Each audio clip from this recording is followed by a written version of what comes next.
और इसी तरह से हम एक व्यवस्था चाहते हैं इस देश में, वो ये कि अंग्रेजों के समय से जो ये टैक्स लगाए गए उनका लूट अंग्रेज करके ले गए। अंग्रेजों के बाद ये जो टैक्स लगाए गए इनकी लूट काले अंग्रेजों ने कर ली। गोरे अंग्रेजों ने लूटा वो तो बाहर से आए, काले अंग्रेजों ने लूटा जो हमारे ही देश में से निकले और व्यवस्थाओं में जाकर बैठ गए। लूट तो दोनों ही लूट है। अंग्रेज जो लूट कर ले गए वो धन उन्होंने इंग्लैंड में जमा कर रखा है, काले अंग्रेजों ने जो लूटा वो धन स्विट्जरलैंड में जमा कर रखा है। ये दोनों ही धन हमें वापस चाहिए। तो आप बोलेंगे अंग्रेजों ने जो धन लूटा है उसका कोई हिसाब निकाला है क्या? हमने निकाला है। अंग्रेजों ने जो इस देश में से लूट मचाई है, पहला अंग्रेज इस देश में आया जिसका नाम था रॉबर्ट क्लाइव, वहाँ से लेकर और आखिरी अंग्रेज जो इस देश में से गया माउंटबेटन, इसके बीच के जितने भी अंग्रेज लूट कर ले गए धन संपत्ति, उसका पूरा हिसाब निकाला, वो करीब करीब 300 लाख करोड़ रुपए है। उसमें कोहिनूर हीरा भी शामिल है। ये धन वो यहाँ से ले गए। आप बोलेंगे ये वापस आ सकता है? बिल्कुल आ सकता है। आप में हिम्मत होनी चाहिए, ये पैसा वापस आ सकता है। कैसे आ सकता है? अंग्रेजों ने सारे अंतर्राष्ट्रीय कानूनों का उल्लंघन करके इस देश को लूटा था और उन्हीं अंतर्राष्ट्रीय कानूनों का हवाला देते हुए अंग्रेजों के खिलाफ हम मुकदमा कर सकते हैं और अंतर्राष्ट्रीय अदालत में उनको नंगा कर सकते हैं और उनसे ये पूरा पैसा वसूल सकते हैं। हमारी तो कोशिश ये है, परम पूजनीय स्वामी जी के साथ मेरी इस विषय पे बहुत वार्ता हुई है। मैंने स्वामी जी से निवेदन किया था कि दुनिया में 50 देश हैं जिनको अंग्रेजों ने लूटा, आप इन सभी देशों को एक कर दो। ये सब अफ्रीका के देश हैं, एशिया के देश हैं, इनको एक साथ इकट्ठा कर दो, सब मिलके मुकदमा करेंगे अंग्रेजों के खिलाफ और सब अपनी अपनी लूट की रकम इनसे मांग लो और अंतर्राष्ट्रीय कानून के हिसाब से उनको देनी पड़ेगी, क्योंकि वो उसे डिस्प्रूव नहीं कर सकते। इतने प्रमाण, इतने दस्तावेज अभी हमारे पास हैं कि हम उनको अदालत में नंगा कर देंगे। और अदालत ने फैसला दे दिया कि ब्याज के साथ ये पैसा वापस कर दो, तो इंग्लैंड बिक जाएगा, पूरा भिखारी हो जाएगा। हम चाहते हैं ये पैसा वापस आए, इसके लिए थोड़ी ताकत चाहिए। अंतर्राष्ट्रीय जो जगत है इसमें हमारी हैसियत बढ़ानी पड़ेगी, दूसरे देशों को साथ में लेना पड़ेगा, फिर ये काम हम करा सकते हैं। दूसरा काम क्या करना है? अंग्रेजों के जाने के बाद जो आज़ादी के दौर में लोगों ने लूटा इस देश को, नेताओं ने, अधिकारियों ने, इनको जिनको हम काला अंग्रेज कहते हैं, ये धन स्विट्जरलैंड में जमा है और ये धन करीब करीब 110 लाख करोड़ रुपए है। गोरे अंग्रेजों ने 250 साल में 300 लाख करोड़ लूटा, काले अंग्रेजों ने 62 साल में 110 लाख करोड़ लूट लिया। और ये 110 लाख करोड़ स्विट्जरलैंड में और दूसरे देशों के बैंकों में जमा है। इस पैसे को भी हम वापस लाना चाहते हैं और इसके लिए हमारे पास कुछ रास्ते हैं। उनमें से एक रास्ता है सुप्रीम कोर्ट, एक रास्ता है हमारी संसद और एक रास्ता है अंतर्राष्ट्रीय अदालत और चौथा रास्ता है दादागिरी। स्विट्जरलैंड से थोड़ी सी दादागिरी हम करें, वो सारा पैसा हमको दे देगा, क्योंकि अमेरिका ने अभी ऐसा किया। अमेरिका में एक राष्ट्रपति है बराक ओबामा, वो जीत के आया।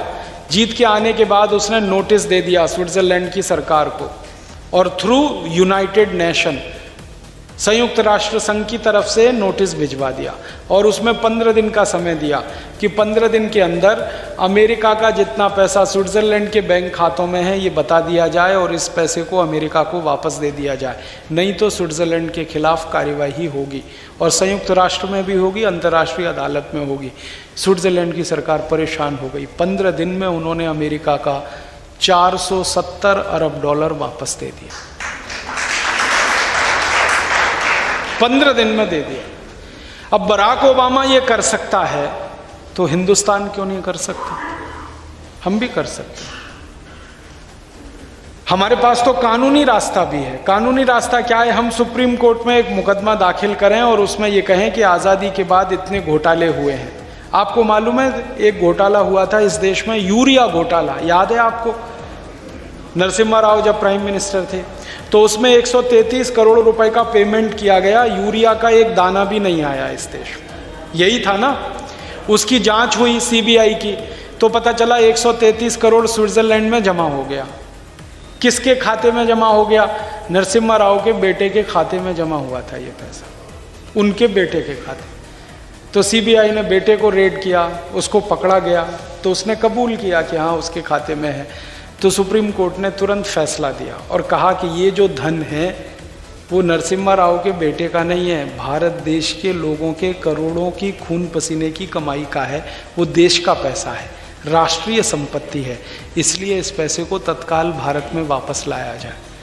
जैसे ही ये आदेश आया सुप्रीम कोर्ट का, इस आदेश की पालना कराने के लिए कोर्ट ने एक टीम बनाई थी। वो अधिकारी इस फैसले को लेकर स्विट्जरलैंड गए। स्विट्जरलैंड की सरकार ने 133 करोड़ रुपए वापस किया, भारत के खजाने में आकर वो फिर से जमा हुआ। मेरा ये कहना है कि अगर यूरिया घोटाले का पैसा स्विट्जरलैंड से वापस आ गया तो चारा घोटाले का भी आ सकता है।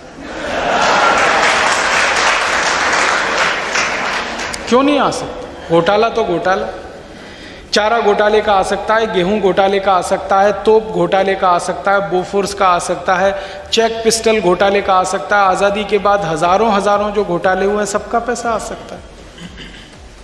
बस इसको सुप्रीम कोर्ट के सामने कहने की जरूरत है और दम के साथ कहने की जरूरत है, प्रमाण के साथ कहने की जरूरत है। क्यों नहीं मानेगा सुप्रीम कोर्ट? कानून है हमारे देश में। तो हम सुप्रीम कोर्ट में जाकर इसको राष्ट्रीय संपत्ति घोषित करा सकते हैं, ये पैसा आ सकता है। स्विट्जरलैंड से दादागिरी करके भी ये पैसा वापस आ सकता है। अंतर्राष्ट्रीय अदालत में मुकदमा करें तो भी ये पैसा वापस आ सकता है। और कई देशों को इकट्ठा करके स्विट्जरलैंड से बात करें तो भी ये पैसा आ सकता है। माने 110 लाख करोड़ ये हमें वापस लाना है। इसके लिए भारत स्वाभिमान का अभियान है। और एक बार हम ये वापस ले आए तो हमारा आत्मविश्वास इतना बढ़ जाएगा कि लंदन से 300 लाख करोड़ लाना आसान हो जाएगा।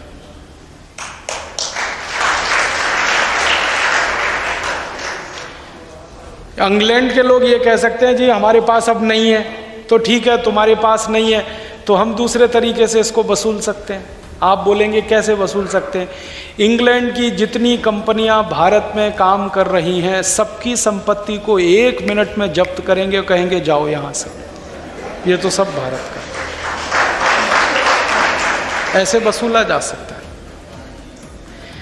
और इंग्लैंड की कंपनियां दुनिया के 50 देशों में काम कर रही हैं, उनको साथ में लेके वहां ये करवाया जा सकता है कि तुम भी यही करो। अगर उनके पास देने को पैसा नहीं है तो इस तरीके से निकालो। और नहीं तो वर्ल्ड बैंक और IMF में इंग्लैंड का हिस्सा जो पड़ा हुआ है, उनका जो कोष है उसमें से ले सकते हैं। तरीके बहुत हैं, हिम्मत चाहिए, थोड़ा साहस चाहिए। एक बार हिम्मती और साहसी लोग इस देश की सत्ता व्यवस्था में आ जाएं, शीर्ष व्यवस्था में आ जाएं, तो हर असंभव काम संभव हो सकता है। मेरा ऐसा मानना है दुनिया में कुछ भी असंभव नहीं होता, हर काम संभव होता है। करने वाले में संकल्प कितना बड़ा है, महत्व इस बात का होता है। कल तक दुनिया में हमें ऐसा लगता था कि ये तो हो ही नहीं सकता। जैसे अमेरिका में कोई काला आदमी राष्ट्रपति बन ही नहीं सकता, कोई मानने को तैयार नहीं था, अभी बन गया। पूर्वी जर्मनी और पश्चिमी जर्मनी कभी एक हो ही नहीं सकता, अभी दोनों एक हो गए। सोवियत संघ जैसा देश जो महाराष्ट्र था वो खंड खंड टूट ही नहीं सकता, टूट गया। अमेरिका जैसा देश जो दुनिया की सबसे बड़ी आर्थिक महाशक्ति था, दिवालिया हो नहीं सकता, हो गया। अमेरिका के बड़े बड़े bank Lehman brothers, city Corp, ANZ, Grindlays, standard chartered देखते देखते दिवालिया हो गए लोगों के सामने, जो कोई सोच नहीं सकता था। यूरोप कभी मंदी में आ ही नहीं सकता, आ गया। तो जब हम दुनिया में बहुत सारी असंभव कल्पनाएं करते हैं और वो हो जाती हैं, तो ये कल्पना भी आज असंभव लगती है, कल हो सकती है। बस महत्व की बात है कि करने वालों का संकल्प कितना बड़ा है। भारत स्वाभिमान अभियान इसी काम के लिए हमने शुरू किया है और हमारा सपना है कि 110 लाख करोड़ स्विस बैंकों से वापस आ जाए, 300 लाख करोड़ इंग्लैंड से वापस आ जाए।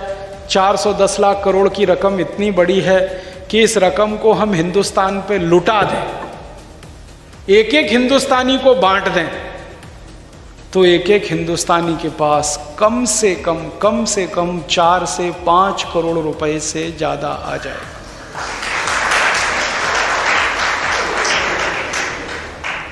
लुटा दें अगर हम उस रकम को, और अगर नहीं लुटाएं, हिसाब से खर्चा करें, गांव का विकास करें, तहसीलों का विकास करें, इस तरह से खर्चा करें, तो 50 लाख करोड़ में ही सारा देश खड़ा हो जाएगा। इससे ज्यादा का खर्चा ही नहीं। हर गांव में पीने का पानी हो, हर गांव में बिजली हो, 24 घंटे बिजली हो, हर गांव में स्कूल हो, हर गांव में हॉस्पिटल हो, हर गांव में डॉक्टर हो, हर गांव के गरीब से गरीब बच्चों को पढ़ाई की व्यवस्था हो, चिकित्सा स्वास्थ्य की व्यवस्था हो। अगर इस हिसाब से खर्चा करें तो मात्र 50 लाख करोड़ चाहिए, सारे गांव खड़े हो जाएंगे। और रकम तो इतनी बड़ी है हमारे पास।